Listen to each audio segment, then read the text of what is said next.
Hey guys, Dustin here with the reaction to the newest college football playoff rankings, the first ones of 2015. And as you can see, I'm sporting my Clemson shirt. It's a very exciting time here in the upstate of South Carolina, as Clemson is ranked number 1 in the playoff, as they rightfully should be. I'm going to kind of go through the rest of the playoff here and see what the committee got right, which was a few things, and what they got wrong, which was also a few things. So Clemson is ranked number 1, as they should be. They have quality wins over every team they've played, except for their very first road game with Deshaun Watson as starting quarterback, where he played all the way through, which was the Louisville game. Against a pretty good defense. The offense just wasn't clicking. Everybody has that one-off night. I'll give everyone a pass. Looking at you, Stanford against Washington State. But everyone gets a pass. Other than that, they dominated, Wofford. They dominated App State.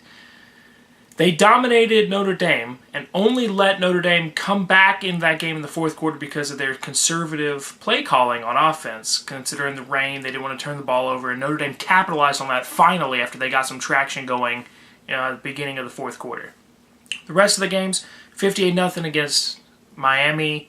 They won in a shootout against NC State. They've dominated pretty much every team they've played, and that gives them the number 1 ranking. They have the best defense, the best offense, consistently game in and game out, other than that Louisville game, where special teams almost beat them. And special teams is the only concern I see in this Clemson team. They are not good at kickoff and punt coverage, which could come back to bite them in the playoff games. But as of right now, they're the most consistent. They fired Al Golden. They've won in shootouts. They won in defensive battles. They've controlled the margin of turnovers. Their defense has not dropped off at all considering what they lost last year. So right now, Clemson is number 1, and I think that is perfectly fine. I think it is warranted. They've certainly improved more than Ohio State against, I'm not going to say better competition, but at least the Notre Dame game, where they, I cannot stress this enough, thoroughly dominated Notre Dame for 3 and some change quarters. LSU is ranked number 2 in the first rankings.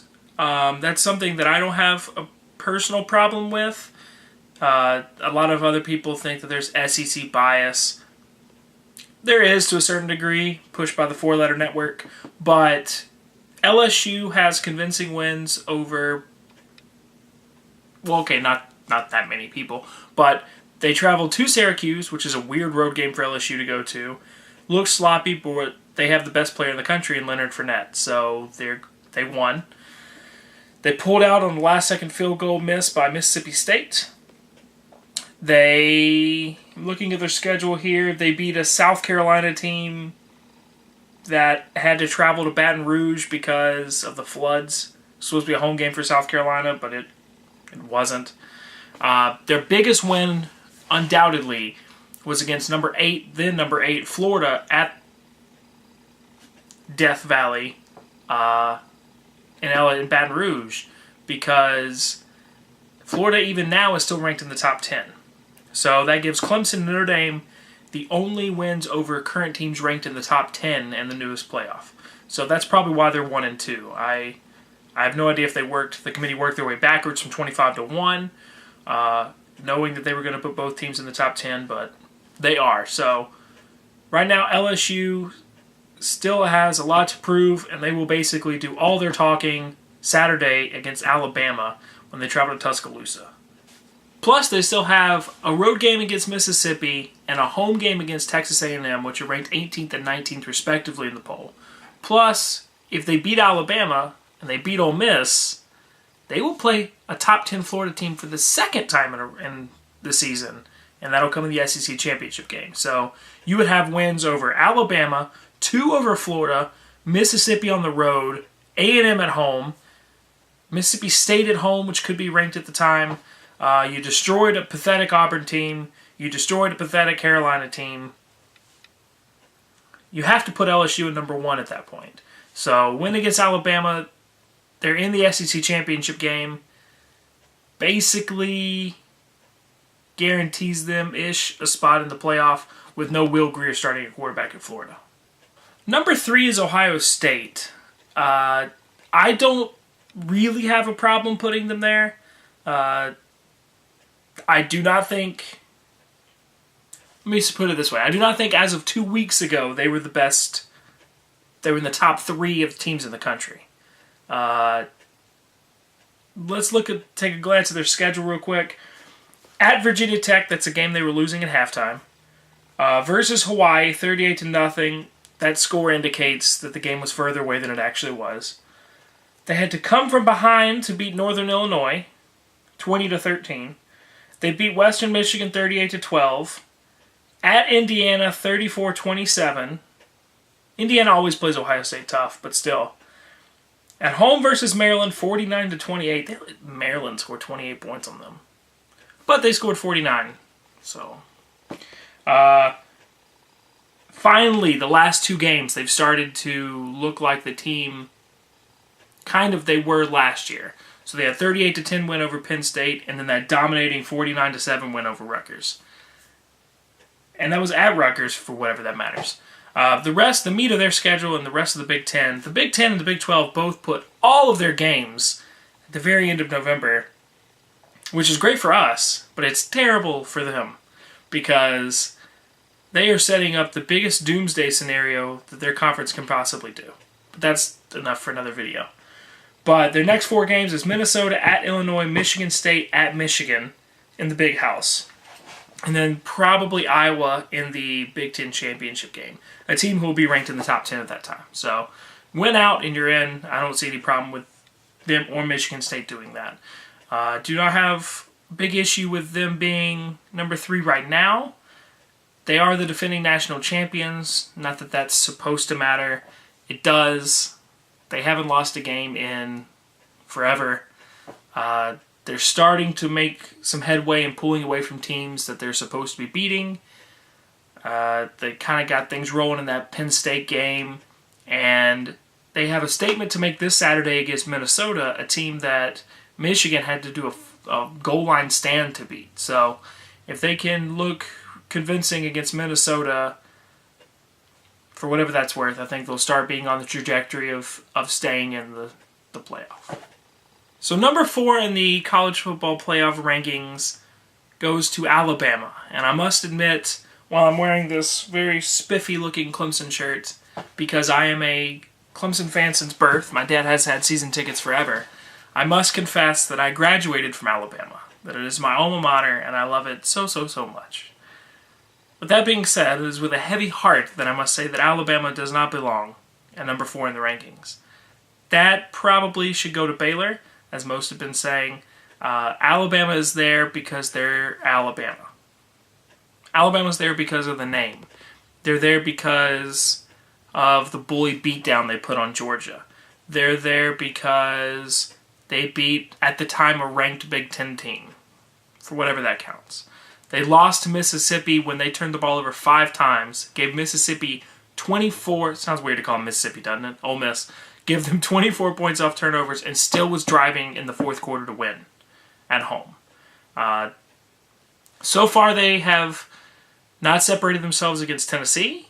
They did not separate themselves really against Arkansas until the 4th quarter. So this is a team that still has a lot to prove, and that proving ground will once again come Saturday at home against number 2 LSU. The winner of that game should absolutely be in the playoff, assuming they win out. So we'll see what Alabama has to offer this Saturday. I expect them to win, but we'll see. You can't put people in the top 4 because of what you expect them to do. You need to put them in the top 4 based on what they have done. And so far, Alabama has not done enough to impress me to put them ahead as a one-loss team above a Michigan State, a TCU, a Baylor. So we'll see what they have in the tank Saturday and if they can get the job done. Number 5 is Notre Dame. You want to talk about a team that gets the benefit because of its name. The playoff committee desperately wants Notre Dame into the playoff. I do not think they want a Notre Dame-Clemson rematch, but they definitely want Notre Dame in the playoff. Notre Dame's resume has been lackluster so far. Let's go through it. They beat down on a Texas team that is firing people left and right. After that game, they fired their offensive coordinators. They got their quarterback hurt at Virginia, and Deshaun Kaiser came in and played brilliantly for that drive to lead them to the touchdown. They beat up on a Georgia Tech team that at the time we thought was really good. They're not. They were ahead big and let Georgia Tech come back. I'm not going to penalize them too much because of a game they played 2 weeks later. They beat up on UMass at a game that was surprisingly tight going into halftime, but blew it open in the second half with superior athleticism and just better athletes and coaching. Then you get the game against now number 1 Clemson. They went on the road in the rain and for 3 quarters did nothing. Procise had 50 yards rushing. Deshaun Kaiser had pressure on him all night. His receivers kept dropping wet balls. They had false start and delay game penalties. The crowd got to them. Clemson got out to a big lead, 21-3, and then sat. And they sat on the ball, and they would run run on first down, run on second down, screen on third down, punt. And that gave the opening for Notre Dame to finally start getting some shorter fields, getting some drives working. They scored 3 fourth-quarter touchdowns. Of course, have 2 failed 2-point conversions. They don't convert. They lose by 2 in a game that Clemson really took their foot off the throat of Notre Dame. And Notre Dame fell, but it's still, right now, it's the best loss in the country because it was at number 1. And people who didn't really watch the game, I mean, a lot of people watched the game, but people who didn't really understand what was going on because all the networks framed it as Notre Dame making this great comeback. How great Notre Dame is. No. Clemson sat down and tried to run the clock out, and Notre Dame took advantage, which kudos to them. But anyone who really watched that game knows Clemson dominated Notre Dame. And that's the best loss in the country right now. I do not think the playoff wants them to have a rematch, so it'd be interesting how the seeds would shake out if both run the table. I assume Clemson would be 1, Notre Dame would be 2, so that way, or 3, so that way they wouldn't play each other, but who knows.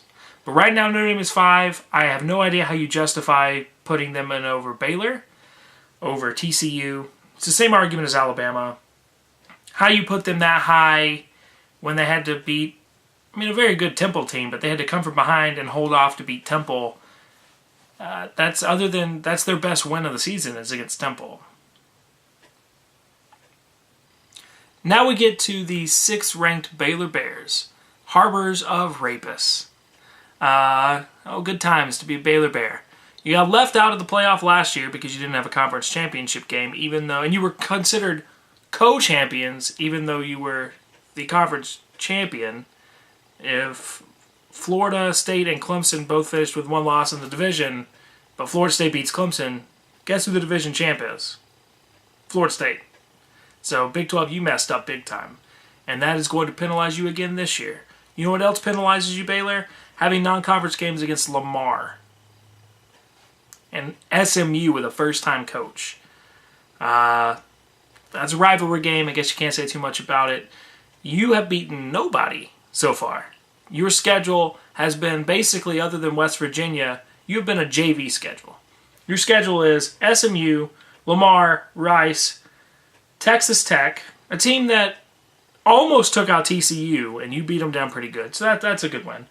At Kansas, beat them 66-7, as anybody would. West Virginia on a Thursday night, you beat them 62-38, convincing. And then Iowa State, your quarterback got knocked out, and the game was a little closer than most would have expected because of that. But the Big 12 and the Big 10 both have very back-ended heavy schedules. So Baylor's schedule the rest of the way at K-State versus Oklahoma, at Oak State, at TCU, and versus Texas. So if you think that you've been unfairly left out, Baylor, trust me, there's a lot of proving ground left to do. You went out, you were absolutely in fact make a great case for number 1 in the country. We have to see how your defense works, but your run game, your passing game, your offense is great. So just keep winning and you're in. Number 7 is Michigan State Spartans. They are such an interesting team, I think, in this whole dynamic. They're ranked in the back half of the rankings, having two one-loss teams in front of them. They're behind Baylor, a team that they beat last year. Not that that's supposed to matter, but they were on the receiving end of one of the luckiest plays in the history of college football against Michigan, a team that was in front of them and pretty much dominating the whole game. Watching the game, you never really felt Michigan State had too much of a chance until the very, very end. So they're receiving end of a very lucky play. If you look at their schedule, they couldn't separate from Western Michigan. They beat an Oregon team by 3 that at the time we thought was this huge win. It turns out Oregon is kind of a 500 team. They're a little bit above it, but they're not the Oregon team they were last year or in the years previous with great quarterback play, great running back play. Could not separate against Air Force, beat them by 14. Could not separate against Central Michigan until the fourth quarter, beat them by 20. Beat Purdue by 3. Beat Rutgers by a touchdown. Luckiest play in the world against Michigan. And they finally beat Indiana. They doubled their score, 52-26, to kind of start putting their pieces together. And then I believe they had a bye week. So hopefully the bye week they can gel a little bit better. They have a pretty tough stretch. They have Nebraska, which currently is not ranked. They have Maryland. Then they have at Ohio State, which is going to define their entire season. They should beat Penn State the next week too. At Ohio State is the big one. You beat Ohio State, you pretty much guarantee yourself into the Big Ten Championship as a 12-0 team. Should probably play Iowa, who is the luckiest team in the country right now to not have to play Michigan, Michigan State, or Ohio State the rest of the way. So they will probably an undefeated Iowa versus an undefeated Michigan State. That's a playoff or a play-in game in the playoff.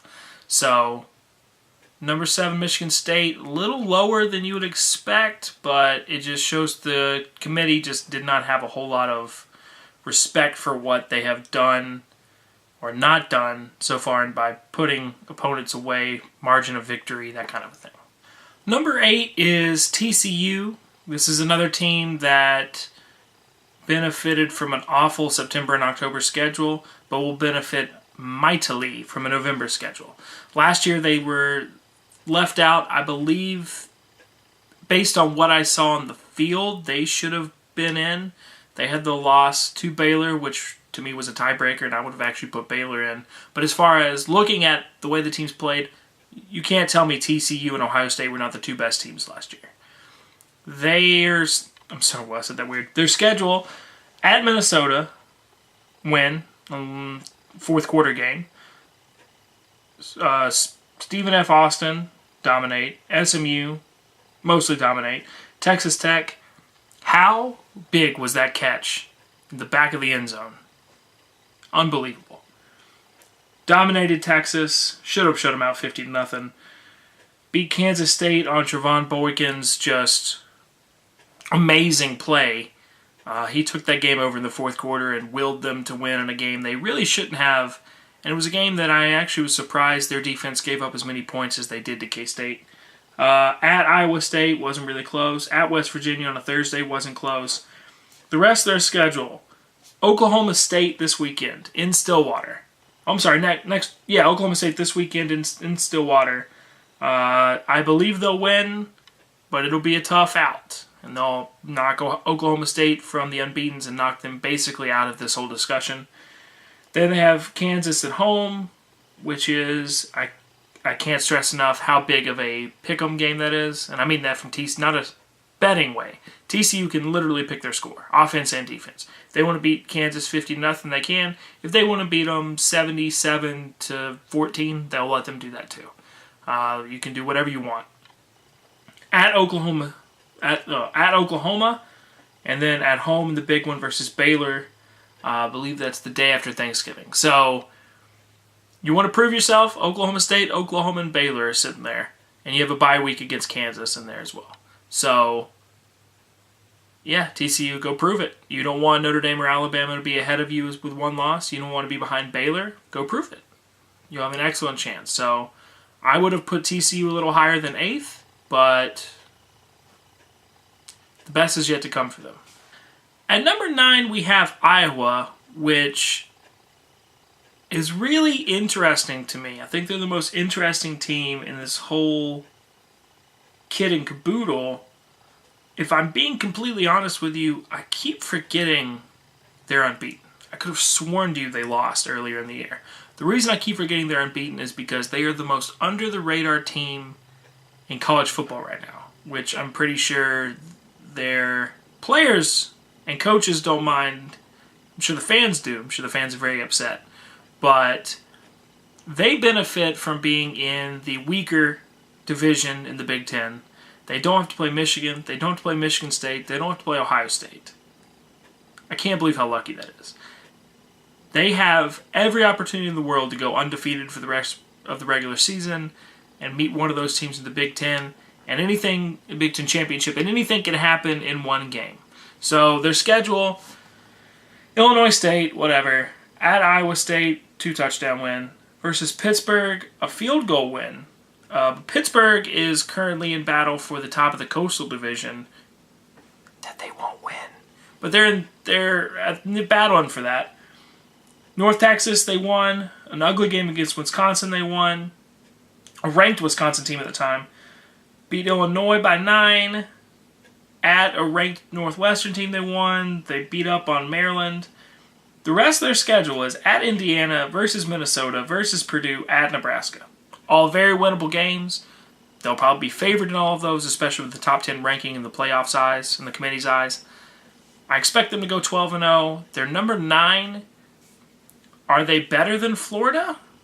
Even though Florida has one loss, that loss was to LSU on a trick play away. So it's interesting to see if Florida keeps winning, what they'll do with the Florida-Iowa matchup.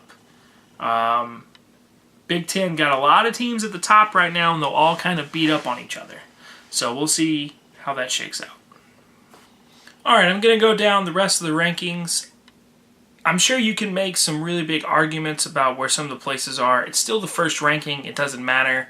But if we know anything from polls, it is that the preseason ranking, or the very first ranking, impacts the rest of the rankings going forward. Supposedly this doesn't happen here.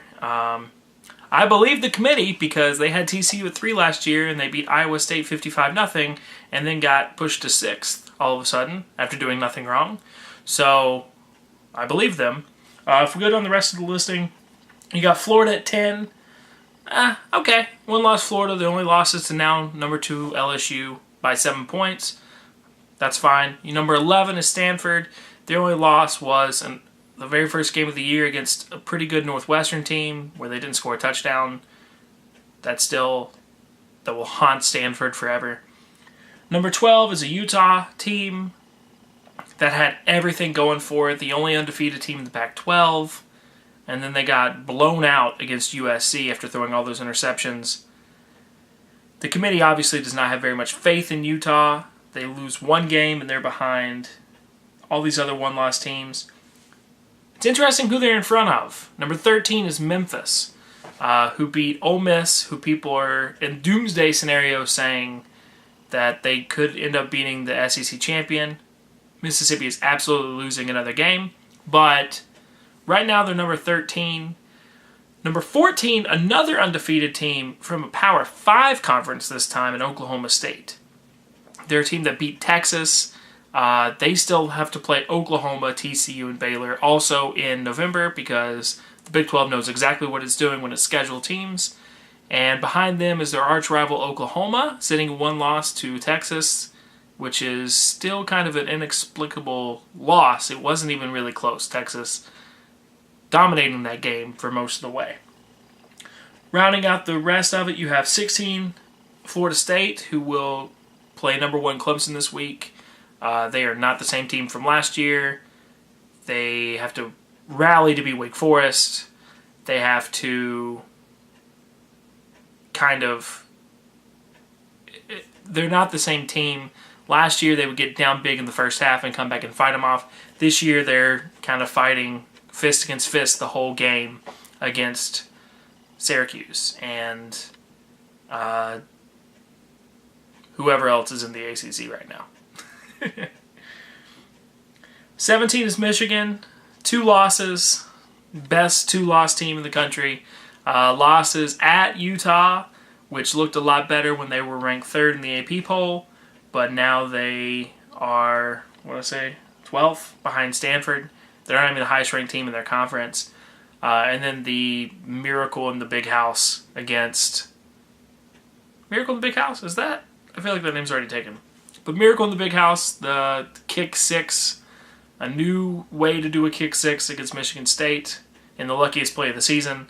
And they are now 2 losses, sitting down there at 17 with the chance to throw the wrench in the whole Big Ten plan by winning the dang thing and knocking off all the other contenders. 18 Ole Miss, sure, fine. They beat Alabama. They lost to Memphis in a game that wasn't ever really close. On that day, Memphis was clearly the better team. Kind of beat them from bell to bell.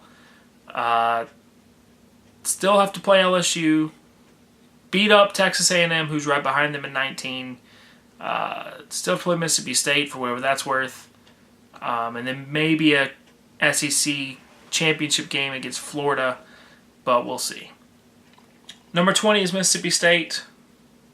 Okay. 21 is Northwestern, 2-loss team.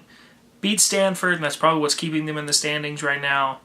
But they're not the class of the Big Ten. 22 is Temple, only loss coming Saturday against Notre Dame. They are in a surprisingly tough conference against Houston and Memphis, who were both undefeated. And winning out and winning that will put them in the Fiesta Bowl? One of the New Year's Six bowls. UCLA 23, Toledo 24, Houston 25. Toledo and Houston both undefeated.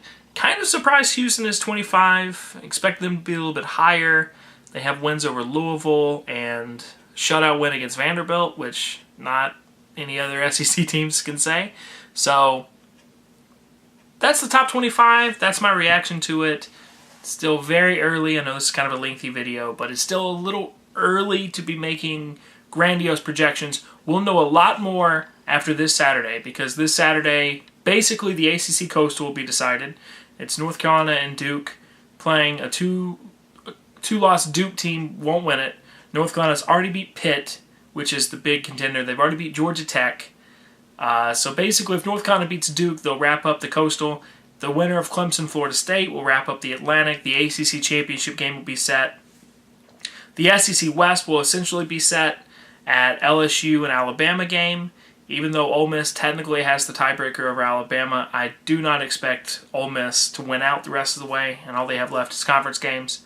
And you have some bigger games coming down the pike. You start to see the Big 12 start to play each other. The top of the Big 12 anyway. The top of the Big 10 East, I think it is, start to play each other in the Michigan states. So we'll see how it goes. Thank you for my very first reaction video. I hope you like it. Like, subscribe, whatever you got to do. I don't really... It'd be very nice if you did that, but I understand. So thank you very much, but you guys have a great day, and I'll see you again next week. So Clemson is ranked number 1, as they should be. They have quality wins over every team they've played, except for their very first road game with Deshaun Watson as starting quarterback, where he played all the way through, which was the Louisville game. Against a pretty good defense. The offense just wasn't clicking. Everybody has that one-off night. I'll give everyone a pass. Looking at you, Stanford against Washington State. But everyone gets a pass. Other than that, they dominated, Wofford. They dominated.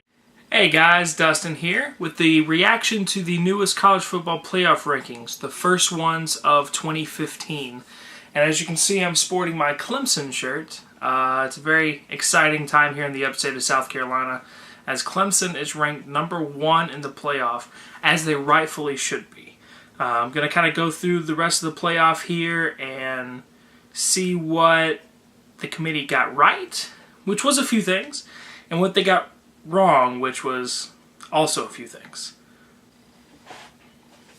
At App State, they dominated Notre Dame and only let Notre Dame come back in that game in the fourth quarter because of their conservative play calling on offense. Considering the rain, they didn't want to turn the ball over, and Notre Dame capitalized on that finally after they got some traction going at the beginning of the fourth quarter. The rest of the games, 58-0 against Miami.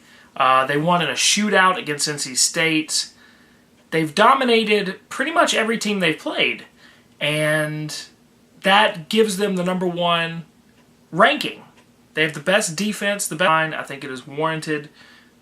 They've certainly improved more than Ohio State against, I'm not going to say better competition, but at least the Notre Dame game, where they, I cannot stress this enough, thoroughly dominated Notre Dame for 3 and some change quarters. LSU is ranked number 2 in the first rankings. That's something that I don't have a personal problem with. A lot of other people think that there's SEC bias. There is to a certain degree, pushed by the 4-letter network, but LSU has convincing wins over best offense consistently game in and game out, other than that Louisville game where special teams almost beat them. And special teams is the only concern I see in this Clemson team. They are not good at kickoff and punt coverage, which could come back to bite them in the playoff games. But as of right now, they're the most consistent. They fired Al Golden. They've won in shootouts. They won in defensive battles. They've controlled the margin of turnovers.